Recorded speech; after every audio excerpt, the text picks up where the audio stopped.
Good day, ma'am. We are the Group 1B from Libra. So I am Armelina M. Masdal, the first reporter. So today we are going to discuss the fluid and electrolytes, balance and disturbance.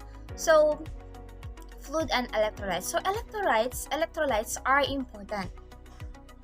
Because electrolytes are minerals in our body that have an electric charge. So we are focusing the three objectives. So the first objectives is differentiate between the osmosis, diffusion, filtrations, and active transport. The next is describe the role of the kidneys, lungs, and endocrine glands in regulating the body's fluid composition and volume. And then next is identify the effects of aging on fluid and electrolyte regulations. Okay, so first is nurses need to understand the physiology of fluid. So this physiology of fluid, so the fluids moves throughout the cellular environments in our body by passively crossing semi-permeable membrane. And next is electrolyte balance. Electrolyte balance. This is an important in maintaining the body fluid, so among the compartments. And the next is the acid-base balance. So this acid-base balance, this is the body balance between the acidity and alkalinity.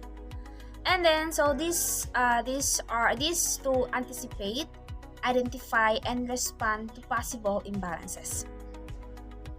Nurses use effective education and communication skills to help prevent and treat various fluid and electrolyte disturbance. So, nurses use the effective communication skills to ensure that the situation is resolved in a respectful manner. Okay, next is osmosis. Osmosis, this is the movement of fluid from an area of lower solute concentrations to an area of the higher solute concentrations with eventual equalizations of the solute concentrations. Okay, so this osmosis, this is the process. So this is the process by which the molecules of a solvent tend to pass through a semi-permeable membrane. Okay, so from a less concentrations to the more concentration to the less concentrations into a more concentrated one. So those equalizing the concentrations on each side of the membrane. Okay, next is the diffusion. So diffusion, this is the movement of solutes from an area of a greater concentrations to an area of the lesser concentrations, leading ultimately to equalizations of the solute concentrations. So in short, this diffusion, this is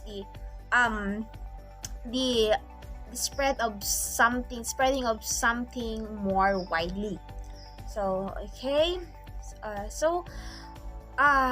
let's give an example. So for example, a tea bag.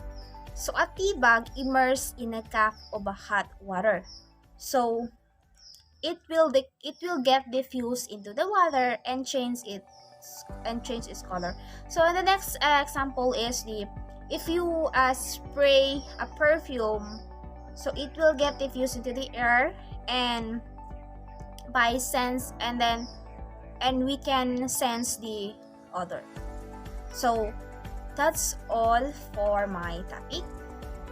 Good day, ma'am. My name is Nurse Sahaya Muhammad. So, my topic for today is about filtration. So, hydrostatic pressures in the capillaries tends to filter fluid out of the intravascular compartment into the intershaft fluid.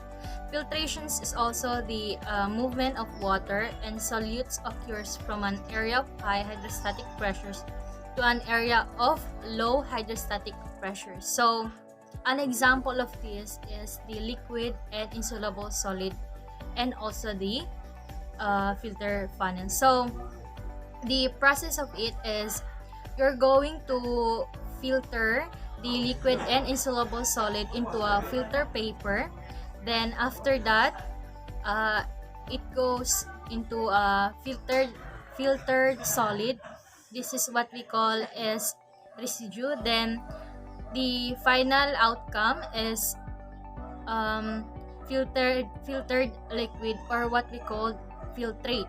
So the next is active transport. So active transport, it implies that the energy must be expended for the movement to occur against a concentration's gradients.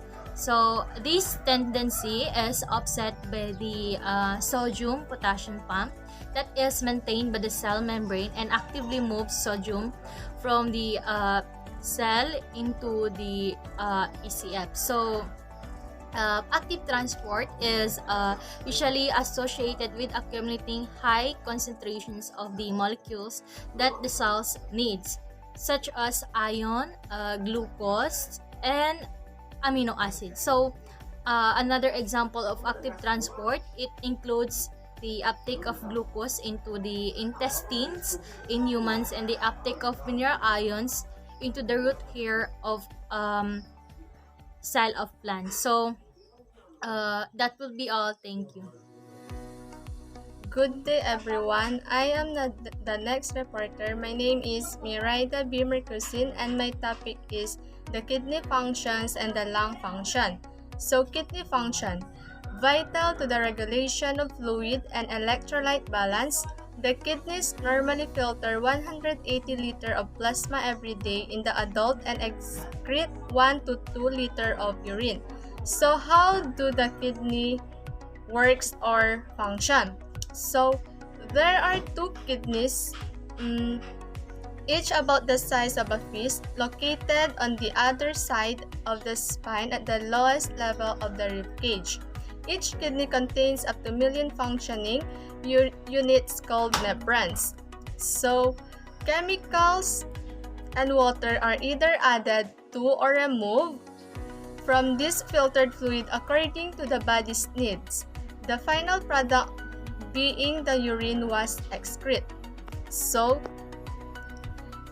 the kidneys perform their life-sustaining job of filtering and returning to the bloodstream about 200 quarts of fluid in every 24 hours.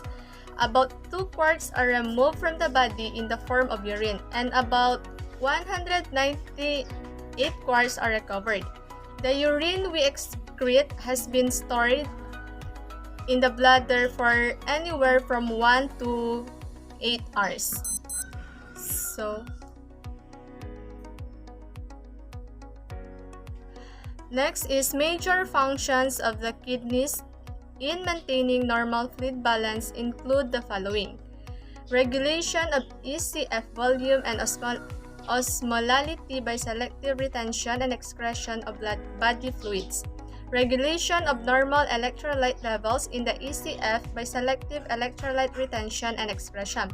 Regulation of pH of the ECF by retention of hydrogenations. And last is excretion of metabolic waste and a toxic substance. So the next is lung functions. The lungs are also vital in maintaining homeostasis. Through exhalation, the lungs remove approximately 300 ml of water daily in the normal adult. The main function of the lungs in the process is the process of gas exchange called respiration or breathing. In respiration, oxygen from incoming airs enters the body and carbon dioxide, a waste gas from the metabolism, leaves the blood. A reduced lung functions means that the ability of lungs to exchange gases is reduced. So that's all. Assalamualaikum, ma'am. Good day. I'm Ledra Kamrasanindi. So I'm the next reporter. Pituitary function. The hypothalamus manufactured ADH, which is installed in the posterior pituitary glands and released as needed to conserve water. So the pituitary glands control metabolism, growth, sexual maturation, reproduction, blood pressure, and many others vital physical function and the processes. So the diet it's help to regulate the amount of water in the body.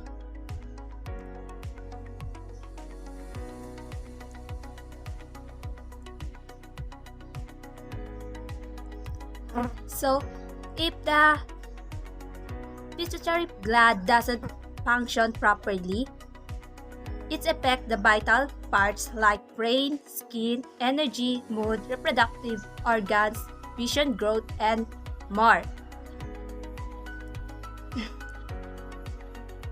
It's the master gland because it's the other gland to release hormones. So adrenal function.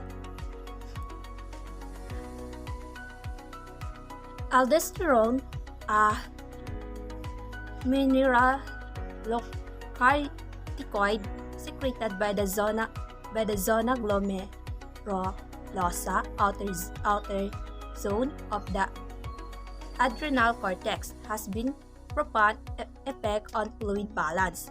Increased secretion of the aldosterone causes sodium retention and thus water retention and the potassium loss.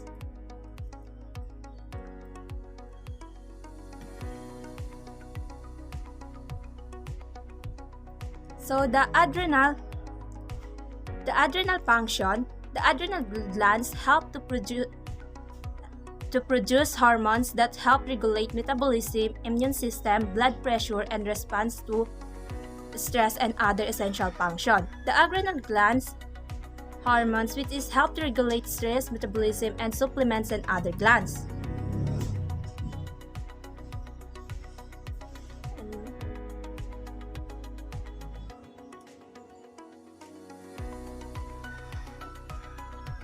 So parathyroid function. The parathyroid function glands embedded in the thyroid glands regulate calcium phosphate balance by means of parathyroid hormones (PTH). So the parathyroid function glands reduce the hormones which is play a key role in the regulation of the calcium level in the blood. Parathyroid glands are small endocrine glands in the neck of the human that produce parathyroid hormones. Parathyroid hormones help the body maintain stable levels of the calcium in the body. So that's all for my topic. Assalamualaikum ma'am, I am Alex Shariati J. Madali, the next reporter on how identify the effects of aging on fluid and electrolyte regulation. Normal physiologic change of aging including reduced cardiac, renal, and respiratory function and reserve in alteration in the ratio of body fluids to muscle mass may alter older adults ratio of body fluids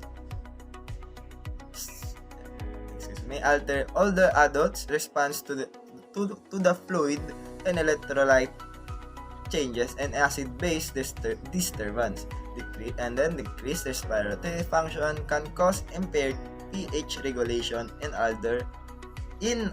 older adults with major illness or trauma. And when you say normal physiologic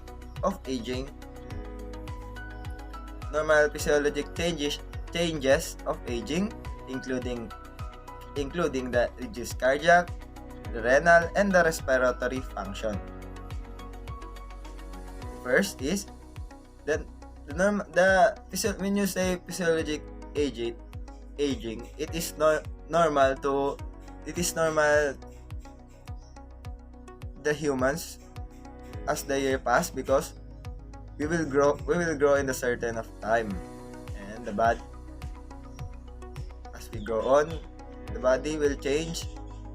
Also the inside of the body is the nerve system of the body will also change and increase, whether it will be increased by large or it will be small or it will be destroyed or it will be cured by the process of changing of the body as the year passes.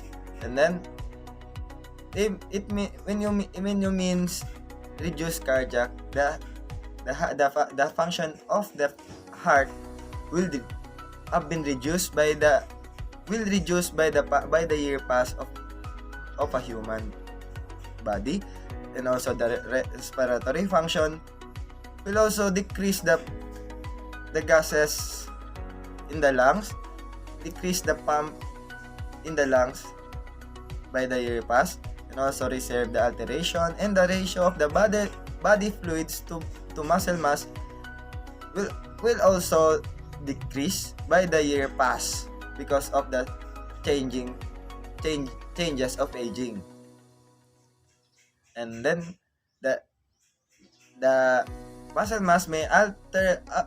Older adults respond to fluid and electrolytes and acid-base disturbance. If an older adults take the older adults decrease the respond to any fluid and electrolyte changes in the body, because the pH will decrease the function. And then the respiratory function can cause impaired regulation in the older adults with major illness and trauma. The decreasing the respiratory function will cause the pH regulation will cause the impaired pH regulation in older adults with major illness and trauma. When you say the pH regulation, it is the number of the blood and the other acid in the human body. That's why it will decrease. It will impair the number of the pH regulation because of the respiratory function have been decreased. Have been decreased because the pump, the gas, the lungs have been decreased, the pump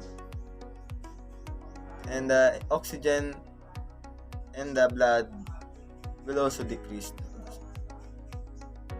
and the making on the new one. That's why it will cause impaired in the pH regulation in older adults.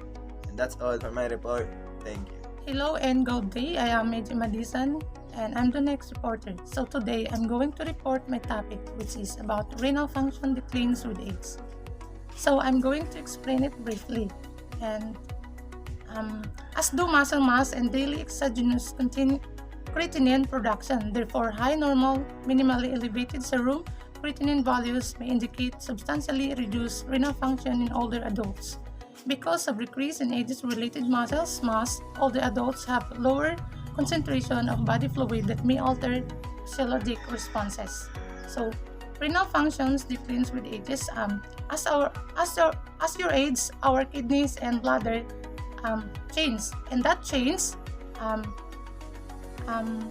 can affect their functions. And the changes of kidney rather